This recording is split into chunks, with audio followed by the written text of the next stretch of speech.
রোজ রোজ কি বানানো যায় বলুন তো? ছেলের বায়না, কিছু না কিছু বানিয়ে দিতে হবে। হয় পরোটা, আলু পরোটা, না হলে রোল, না হলে মানে কিছু একটা নতুনত্ব। ওর জেঠিমা বানিয়ে দিয়েছিল গাজর আর পালং শাকের পেস্ট দিয়ে ভারতের পতাকা রঙের লুচি। তো আমাকেও সেরকম একটা কিছু করে দিতে হবে। তা এখন চিন্তা ভাবনা করছি যে কি করা যায়। চলুন দেখতে থাকি। লবণ আর তেল দিয়েছি, আটা দিয়েই মাখছি, কারণ ময়দা আমাদের বাড়িতে সেরকম একটা ব্যবহার করা হয় না হেলথের জন্য। এই আটা দিয়েই যা কিছু করার করব। এইবার ঝটপট একটা পুর বানিয়ে নেব। কড়াই অল্প জিরে দিয়ে দিয়েছি আর দিয়ে দিচ্ছি আদা রসুন ঝিরিঝিরি করে কাটা। এইটিকে এবার ভালো করে ভেজে নেব। লাল লঙ্কার গুঁড়ো,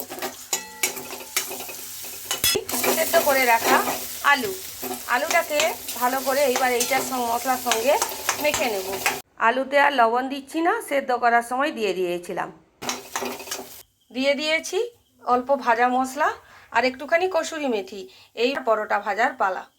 এইখানে দেখুন বন্ধুরা, উপরে দিয়েছি স্যাফরন, মাঝখানে আটার ন্যাচারাল কালার যেটা সাদাকে ইন্ডিকেট করছে, আর এইটা পালং শাক দিয়ে তৈরি করা, এটা সবুজ, আর এইটা গাজর দিয়ে স্যাফরনটা করেছি।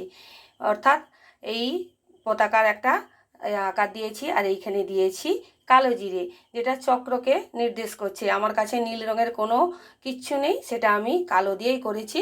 মাপ করবেন, যেহেতু এটা নীল, এটাকে আমি জাস্ট একটু সৌন্দর্য বৃদ্ধি করার জন্য করলাম। এইবার এটিকে ভেজে নেওয়ার পালা। আপনারা বলবেন আলুর পুর বানালেন, সেটা কি করলেন? প্রত্যেকটা এই যে কালার আমি ইন্ডিকেট করেছি তার ভেতরে এইরকম পুর দিয়ে ইন্ডিভিজুয়ালি বানিয়ে নিয়েছি এক একটা করে লেচিকে। এইরকম করে আমি এইভাবে গড়ে নিয়েছি।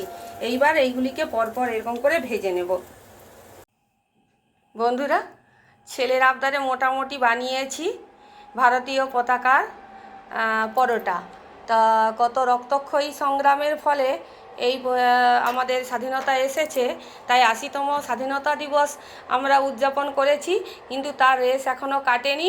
আমার ছেলে বায়না করেছে তাকে স্বাধীনতা দিবসের পতাকাওয়ালা কিছু একটা বানিয়ে দিতে হবে, তাই আমি ওকে ৬টা রক্তের সিম্বল করে দিয়েছি।